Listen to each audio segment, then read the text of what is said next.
پاکستان کی ترقی کا مرکز و محور گوادر پورٹ، جس کو آپریشنل کرنے کے لیے طویل عرصے سے کوششوں کا سلسلہ جاری ہے تاکہ عالمی مارکیٹ کے مطابق اس لوکیشن کا بھرپور فائدہ حاصل کیا جا سکے۔ اس مقصد کے لیے جہاں پر مختلف سروسز کا آغاز ہوا، سی پیک کے اندر بھی یہاں پر مختلف پروجیکٹس کا سلسلہ شروع کیا گیا، لیکن پاکستان نے پہلی مرتبہ گوادر پورٹ کے اوپر ایک بڑی کامیابی حاصل کی ہے، جس کے تحت گوادر پورٹ پر پہلی بار بین الاقوامی معیار کے مطابق بحری جہاز کو ایندھن کی فراہمی کو یقینی بنایا گیا ہے۔ یہ ایک بڑا سٹیپ تھا جس کو انشور کرنے کے اندر پاکستان کی دو کمپنیوں نے سب سے اہم کردار ادا کیا، جس کے اندر نیشنل لاجسٹک کارپوریشن نے اس فیسلٹی کے اوپر ایک غیر ملکی بحری جہاز کو ایندھن کی فراہمی کو یقینی بنایا، اور جو سب سے بڑی ڈیولپمنٹ ہوئی ناظرین اس کے اندر یہ جو ایندھن اس جہاز کو عالمی معیار کے مطابق فراہم کیا گیا، یہ فیول پاکستان کی پرائیویٹ سیکٹر کی سب سے بڑی آئل ریفائنری سینرجیکو نے تیار کیا تھا۔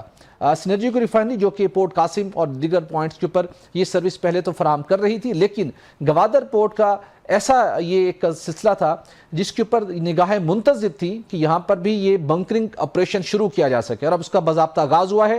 اس کی کیا امپورٹنس ہے اور آنے والے دنوں میں بنکرنگ آپریشن مزید کتنی وسعت اختیار کر سکتا ہے، اور اس سے پاکستان کی معیشت کو زر مبادلہ کی شکل میں بھی کتنا فائدہ ملے گا، اس پر بات کرنے کے لیے ہمیں جوائن کر رہے ہیں اسامہ قریشی صاحب، وائس چیئرمین ہیں سینرجیکو آئل ریفائنری کے۔ اسامہ قریشی صاحب آپ کا بہت شکریہ۔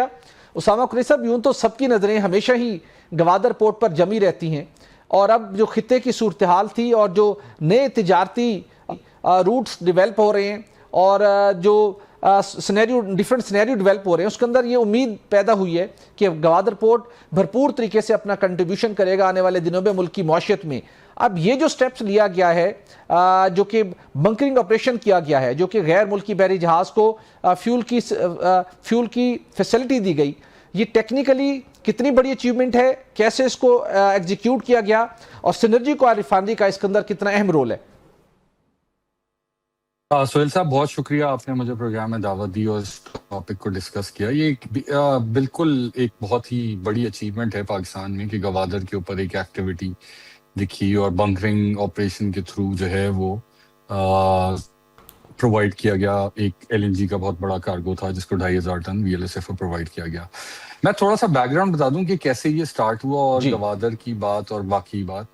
دیکھیں، اکتوبر میں جب آپ نے سنا تھا کہ ہم پہلا امریکن کارگو لے کے آئے، امریکن کروڈ کا کارگو لے کے آئے WTI کا، سو امریکن کروڈ جو ہوتا ہے وہ کافی سویٹ ہوتا ہے، اس کا سلفر لیول بہت جو ہے وہ لو ہوتا ہے، تو جس سے VLSFO بنتا ہے۔ اور آپ کو پتہ ہے ہمارے ٹریڈنگ پارٹنر جو ہیں وہ ویٹول، ان کے ساتھ ہماری کوئی 2 ڈیکیڈ اولڈ ریلیشن شپ ہے، جن سے ہم کروڈ کی سپلائی انشور کرتے ہیں، کروڈ کی سپلائی لیتے ہیں۔ ان کا بنکرنگ کا بہت بڑا کام ہے سنگاپور میں بھی، اور گلوبلی کافی جگہوں پہ وہ آپریٹ کرتے ہیں۔ سو اس وقت ہماری ویٹول کے ساتھ بات چیت ہوئی، اور ویٹول نے انویسٹمنٹ، دیکھیں اس میں کریڈٹ ایک کافی حد تک ویٹول کو جاتا ہے، کیونکہ ویٹول نے پھر اس آپریشن کو پاکستان میں بھی ایکسٹینڈ کیا جو وہ باقی ممالک میں کرتے ہیں، اور انہوں نے، دیکھیں اس کے لیے چاہیے ہوتا ہے، آپ کو بارج چاہیے ہوتی ہے، جو بارج آپ کو جو جا کے شپ جو کھڑا ہوا ہے جس کو فیول چاہیے اس کو جو ہے وہ فیول پرووائڈ کر سکے، تو اس کی کاسٹ بھی اچھی خاصی ہوتی ہے۔ تو یہ تقریباً میرے ایسٹیمیٹ کے مطابق کوئی 35 to 40 ملین ڈالرز کی جو بارج ہے وہ ویٹول نے جو ہے وہ ڈپلوائے کی، سب سے پہلے کراچی پورٹ کے اوپر، اور ہم نے پھر دونوں پورٹس کے اوپر یہاں آپریشن شروع کیا۔ اچھا، جو WTI کروڈ آیا تھا اس سے ہم نے وی ور انیبلڈ کہ ہم اس کروڈ کی وجہ سے، اس کی سویٹ کی وجہ سے، لو سلفر ہونے کی وجہ سے ہم نے VLSFO IMO گریڈ پروڈیوس کیا، جو کہ بنکرنگ آپریشن کے لیے ریکوائرڈ ہوتا ہے۔ سو جو پروڈکٹ ہے وہ میڈ ان پاکستان ہے، جو آپریشنل سروسز ہیں جو ہم ان کو لوڈ کر کے دیتے ہیں جہاز میں، وہ جہاز سے جاتے ہیں۔ ہم جوائنٹ مارکیٹنگ بھی کرتے ہیں، ہماری ویٹول کے ساتھ ایک JV ایگریمنٹ ہے، ہم ان کے ساتھ جو ہے وہ جو آپریشنل ہیلپ ہم کرتے ہیں ادر دین دا پروڈکٹ وہ ہم کرتے ہیں۔ تھوڑا سا آپ نے نیشنل لاجسٹک سیل کی بات کی، NLC کی، دیکھیں اس پوری چیز کو جو تینوں پورٹ پہ آپریشن شروع ہوا ہے، اس میں یہ اگر ہم کریڈٹ نہ دیں تینوں پورٹ اتھارٹیز کو، کراچی پورٹ ٹرسٹ کو، گوادر پورٹ اتھارٹی کو اور پورٹ قاسم اتھارٹی کو، اور ساتھ ہی ساتھ پرائم منسٹر کی جو میری ٹائم کی ٹاسک فورس ہے اور NLC کی پوری ٹیم کو، جنہوں نے اس کو فیسیلیٹیٹ کیا، جنہوں نے ان اپروولس کو فیسیلیٹیٹ کیا، جنہوں نے کسٹمر کو فیسیلیٹیٹ کیا. کچھ جگہوں پہ گوادر میں تو NLC کافی زیادہ انوالو رہا ہے، تو انہوں نے لیڈ لی تھی. اور یہ اس طریقے میں گوادر کراچی پورٹ سے دور بھی ہے، سو اس بارج کو موو کرانے میں اور اس میں، تو it's a very good development for Pakistan. بالکل ٹھیک. اس میں یہ ضرور بتائیے گا کہ جیسے کہ سنیجکو ریفائنری نے WTI کروڈ امپورٹ کیا، جس کے نتیجے میں یہ VLSF آپ نے پروڈیوس کیا، تو اگر فیوچر میں اگر یہ آپ WTI نہیں امپورٹ ہوتا، یہ کسی اور مارکیٹ سے آپ کوئی اور کروڈ لے کے آتے ہیں، تو فیوچر میں گوادر کے پورٹ کے اوپر یہ سروس کنٹینیو رہ سکتی ہے؟ اس کا کوئی الٹرنیٹ سولوشن موجود ہے؟ دیکھیں میں آپ کو ایک چیز یہ کلیئر کر دوں، صرف WTI کے لیے نا، WTI کی تو میں نے مثال دی تھی کہ کب سے ہم نے یہ سوچنا شروع کیا تھا اور کب سے ہم نے اس کے اوپر کام شروع کیا تھا. تو یہ اکتوبر آنورڈز ہم نے کوئی 10 مہینے ہو گئے، اور یہ کراچی کی دونوں پورٹس کے اوپر جو ہے وہ افیکٹولی کام کر رہے ہیں. اور اگین اس میں اور ریفائنریز بھی آگے آئیں گی جو اپنی پروڈکٹ دیں گی. ٹھیک. اور ایک چیز میں کلیئر کر دوں کہ اس کا گوادر کے اسپیسیفکلی کوئی مطلب جب بنکرنگ آپریشن چل رہا ہے تو وہ تینوں پورٹس، اچیومنٹ جو بڑی وہ یہ ہے کہ دنیا کے آپ شپ اونرز کو، شپنگ لائنز کو آپ یہ فیسلٹی دے رہے ہیں کہ جو پہلے یہ جو بنکرنگ فیول لیتے تھے وہ فجیرہ سے یا کولمبو سے یا سنگاپور سے یا عمان سے، وہ فیسلٹی ہے پاکستان کی تمام پورٹس میں. بالکل ٹھیک. تو یہ ایک بہت بڑی جو ہیڈ لائن نیوز ہے وہ دس از دا نیوز. ایگزیکٹلی. میں اگلا کوشچن ایگزیکٹلی یہی کرنے والا تھا. ایک طویل عرصے سے ہم ڈفرنٹ پریزنٹیشنز میں، ڈفرنٹ بریفنگ میں یہ سنتے آئے کہ گوادر پورٹ کی لوکیشن ایسی ہے جہاں پر آنے والے دنوں میں یہ فیسلٹیز ہم دنیا کے ڈفرنٹ جو بڑی بڑی شپنگ لائنز ہیں ان کو دے سکیں گے، اور اب پریکٹیکلی ایسا ہو گیا. تو یہ جتنا بڑا پوٹینشل ہے بلیو اکانومی کے حوالے سے، اس سٹیپس کو آپ کس نگاہ سے دیکھتے ہیں کہ اس کے اندر آپ آنے والے دنوں میں اس فیسلٹی کو مارکیٹ کرے گی گوادر پورٹ اتھارٹی یا دیگر ریلیونٹ اتھارٹیز، کہ تاکہ اس کو ہم اپنی معیشت کے اندر اس کا بینیفٹ لے سکیں؟ کتنا بڑا پوٹینشل دکھائی دے رہا ہے آپ کو اس بلیو اکانومی میں گوادر پورٹ کے اوپر اس فیسلٹی کے سٹارٹ ہونے سے؟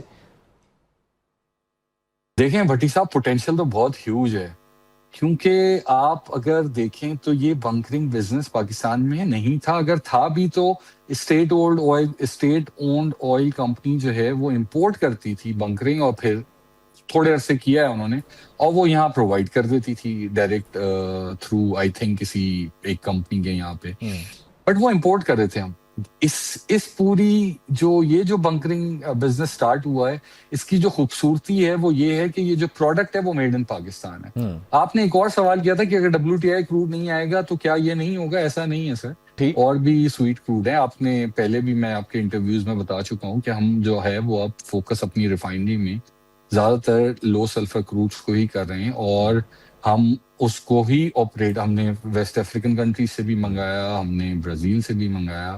سو we are looking at opportunity. تو یہ بزنس کو ہم جو ہے وہ بہت، this is very close to our heart, this is very close to vitals. مطلب کہنا چاہیے کہ ان کی پرائرٹیز میں بہت زیادہ ہے، کیونکہ ان کی سیریسنس آپ دیکھیں نا، اگر 35 to 40 ملین ڈالرز کی انہوں نے بارج ڈپلوائے کی ہے، تو وہ ایون ایک ٹائم پہ انہوں نے 2 بارجز بھی ڈپلوائے کی ہوئی تھی. سو اگر یہ بزنس بڑھے گا تو we have the capacity to increase this business. Potential کی بات کریں گے ٹو اسٹارٹ ود، اگر یہ پاکستان میں اگر اس طرح کی آمد و رفت جو ہمارے پورٹس کے اوپر جو ہے وہ اگر بزنس بڑھتا ہے، شپنگ لائن زیادہ آتی ہیں، سب ہوتا ہے، تو obviously یہاں پہ یہ بنکرنگ بزنس بھی بڑھے گا، اور یہ this is foreign exchange for the country. بالکل ٹھیک. جو بزنس آپ کے پاس تھا نہیں، دس از دا نیو ایریا. بالکل ٹھیک ہے. تو ڈیفینیٹلی سے بلیو اکانومی کو سپورٹ ملے گی، زر مبادلہ کمانے کا موقع ملے گا. ایک لاسٹ کویسچن آپ سے کرنا چاہوں گا. ہماری ریفائنریز اپ گریڈیشن منصوبہ جو کہ کئی سالوں سے تاخیر کا شکار ہے، اگر ہم اس منصوبے کو مکمل کرنے میں کامیاب ہو جاتے ہیں، اور یہ جو جتنا بڑا ایک نئی ایک بنکرنگ آپریشن کی ایک فیسلٹی ایک پاکستان کے پاس ایک اب سٹارٹ ہو گئی ہے، اور ہماری ریفائنریز بھی عالمی معیار کے مطابق اپ گریڈ ہو جائیں، تو وہ اس منصوبے کے ساتھ لنک کرتے ہوئے کتنا مزید ہمیں بینیفٹ مل سکتا ہے؟ دیکھیں ایک چیز میں کلیئر کر دوں اس میں، کہ جو اپ گریڈ آف ریفائنریز ہے وہ روڈ فیول سے ریلیٹڈ ہے. اور ابھی آج کے دن اگر آپ مجھ سے بات کریں تو بنکرنگ آپریشن جتنا بھی بڑھانا ہو تو پاکستان کے پاس پوری کیپیسٹی موجود ہے. آج بھی ریفائنریز کے پاس ریفائنریز کیپیبل ہیں کہ وہ IMO گریڈ لیول کا VLSFO بنا سکیں. بٹ اٹ آل ڈیپینڈس کہ وہ کروڈ کون سا ہے, کس ریفائنری میں پروسیس ہو رہا ہے, تھوڑی تھوڑی کنفیگریشن میں سب کے فرق ہے. بٹ آئی تھنک 2-3 ریفائنریز تو کر سکتی ہیں. ہم تو کر رہے ہیں اس میں جو ہے وہ اکتوبر سے, it's been 10 months since we are doing it. شروع میں کچھ ٹیتھنگ پرابلمز آئے تھے بٹ وہ بھی ریزالو ہو گئے. بٹ پورٹ اتھارٹیز اور یہ گورنمنٹ ہمیں کافی سپورٹ کر رہی ہے اس کے اوپر, منسٹری آف میری ٹائم, اور یہ SIFC کی انوالومنٹ کافی رہی اس کے اندر. سو ایک اوور آل اچھے جذبے کے ساتھ کام ہو رہا ہے اور it is making headlines in global بالکل ٹھیک شپنگ کے جو پبلیکیشنز ہوتی ہیں. بالکل ٹھیک. So it is we look forward to increasing the business every day. بالکل ٹھیک, بالکل درست کہا آپ نے. ناظرین, سنرجی کو ریفائنری اور NLC اور دیگر ریلیونٹ اتھارٹیز کی کاوشوں کے نتیجے میں پورٹ کو ایک گوادر پورٹ پر ایک نئی ایک تاریخ رقم ہوئی ہے جس میں بنکرنگ آپریشن باضابطہ طور پر شروع کر دیا گیا ہے اور اس کو ڈیفینیٹلی مزید مارکیٹ کیا جائے گا, جس کے نتیجے میں اس پوائنٹ کے اوپر ڈیفرنٹ جو شپنگ لائنز ہیں وہ یہ سروس حاصل کر سکیں گے, جس کے نتیجے میں ملک کی معیشت کو خطیر فوائد مل سکیں گے.